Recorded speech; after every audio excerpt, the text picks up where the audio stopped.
Okay. This is part 18. Part 18 of Ask Me Why I Was Fired. And this is probably going to be my last one for tonight. I'll probably come back. I'm not even going to say tomorrow because my schedule is crazy. But I'll try to come back within the next 48 hours to try to do some more. Because I only got up to my federal lawsuit. And to my nephew, I didn't really get into... Since I've been fired, it was 3 years that I was fired on February the 26th. That's 3 years of back pay. Yay me. So I didn't even get like what the tactics that they're trying in court or anything like that. I'm just covering literally the basics. I promise it wouldn't be a 50-part series because yeah, shout out to Tisa. I'm not doing 50 parts. I'm trying to give you as much information as I possibly can. But I'll definitely try to be back within the next 72 hours. Hold on. But this one now with the write-ups. So another reason why I believe it was money laundering, because these people would commit horrendous acts, but they would not get the same type of punishment that would get. For example, I was written up for cursing when my witness said I didn't cuss. For saying I didn't like white people when I didn't even say that. For the third time, for not completing cases when I was out on approved FMLA and I shouldn't have been written up on charges anyway. My coworker who's suing, she was written up a lot of times for being late.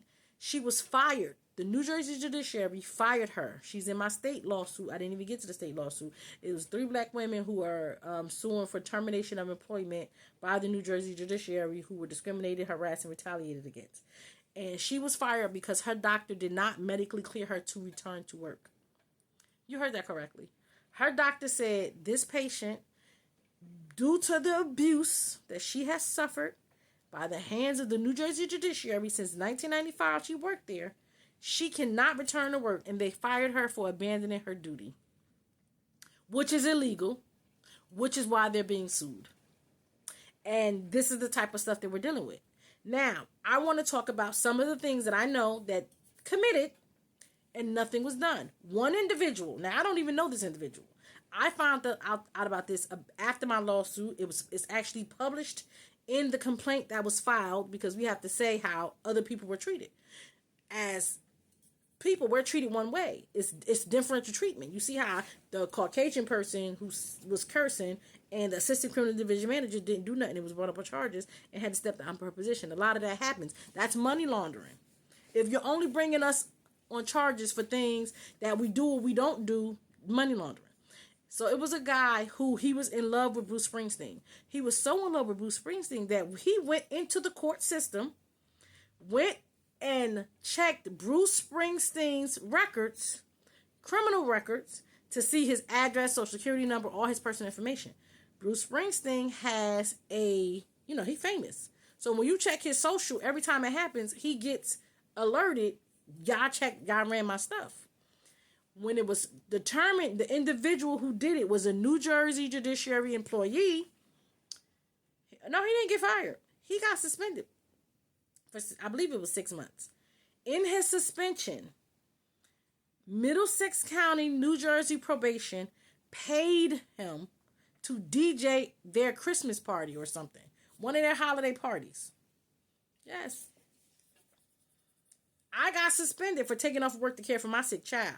But this individual who was using the system for his own personal, and he was allowed to resign from his position later. He didn't get fired, but who is not medically well to come to work, who put in her papers to resign, they wouldn't even let her resign. If she get fired, she don't even get her pension. But so they expected that to happen to her. But another individual, he would come to work drunk.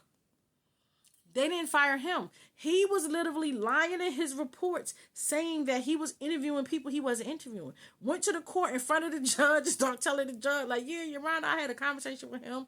This is what he told me. This is what he told me. The defendant sat there and said, Your Honor, I never seen that man a day in my life.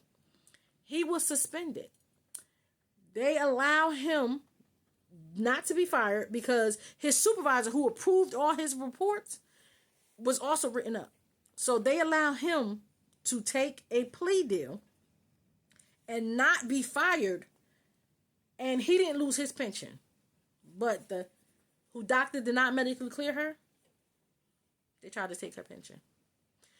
And this is what I'm talking about, how are treated differently and how we was just supposed to take the treatment and see what was going on and not say nothing about it.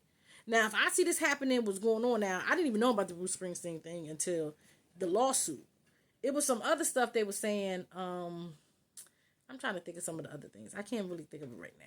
But this is like a lot of stuff going on where people were doing things and nothing being done. The assistant criminal division manager was promoted twice. She's in the middle of 2 lawsuits being sued for discrimination. Now, I'm not saying you got to judge her because she's in the middle of these lawsuits, but you also don't have to promote her.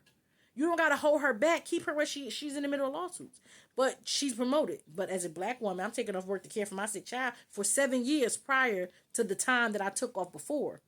And I'm written up for not answering the email. But the Caucasian people accessing Bruce Springsteen, you should have been fired for that.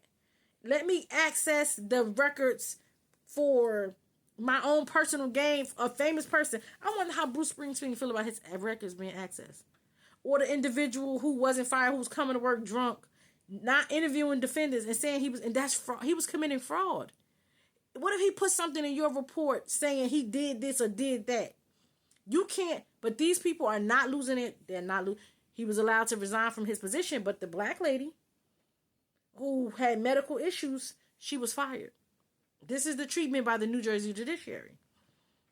And this is why I say I believe it's money laundering. Because I'm not saying don't hold people accountable for the things that they do. I'm saying I'm held accountable for taking off work to care for my sick child. In November of 2017, I think I worked on 29 cases. I was supervising defendants. I was doing interviews.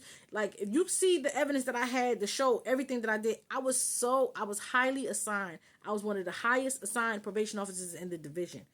And I was the highest producing. I had over 200 something reports that year. Per my evaluation, I'm supposed to do 140. So 140 is the minimum. That's what we're supposed to do, 12 a month. I did 202, and I'm not good enough. It had nothing to do with who I was it had nothing to do with me. That's why I can't take their abuse personal. It had everything to do with the color of my skin. And the fact that they didn't like me reporting their abuses. And they thought they were going to continually abuse. And they did not like the fact that I would say that that's what they were doing to me. But that's what they were doing to me. The fact that you can literally see that these again, they're not covering it up. That's the part where it's like, this stuff is out in the open. As a person, you're just supposed to shut up and you're supposed to see this stuff going on. One individual I talked about, she was there for 25, 30 years. She had an 11-year-old child. She did not want to retire, but she kept being brought up on these BS charges, and your pension takes a hit. That's another thing with the money laundering. Your pension is your 3 highest years of income. If you are suspended, like the year and you don't make your highest income, and if they suspend you every year, they're tapping into this money laundering. They're tapping into your income. So you're supposed to make 40, but every year you get suspended and you're making 38, 37, and your 3 years is 38, 37, 36, and not 40, 40, 40, your pension is not going to be what it should be. So she did not want to take the hit, keep being brought up on these false charges, because she knew there was no defending against these charges. Because the hearing officer is hired by the court. Everybody's hired by the court. They're going to find you guilty. She got tired of taking the pension hit. She retired on a Friday. The next Friday, we got an email that she passed away and she was no longer with us. She was so stressed out at work and being harassed in the treatment that she literally passed away. And as a black woman, the fact that we have to go through that in the workplace, the fact that this child had an 11-year-old child. She did not want to retire, but she did not want to take the hit to her pension with these false charges and keep fighting these people. This is how they're treating people. And I guess they think they were supposed to sit there and take it. And I also fight for her because it's not right how they do black people. It's not right. And this is not even half the stuff that they did to my nephew. But I'll come back tomorrow and talk about, but this is, I believe, part 18. And I hope you guys enjoy. Please share. Please like, share. Tell everybody and their mama. Thank you. I appreciate it.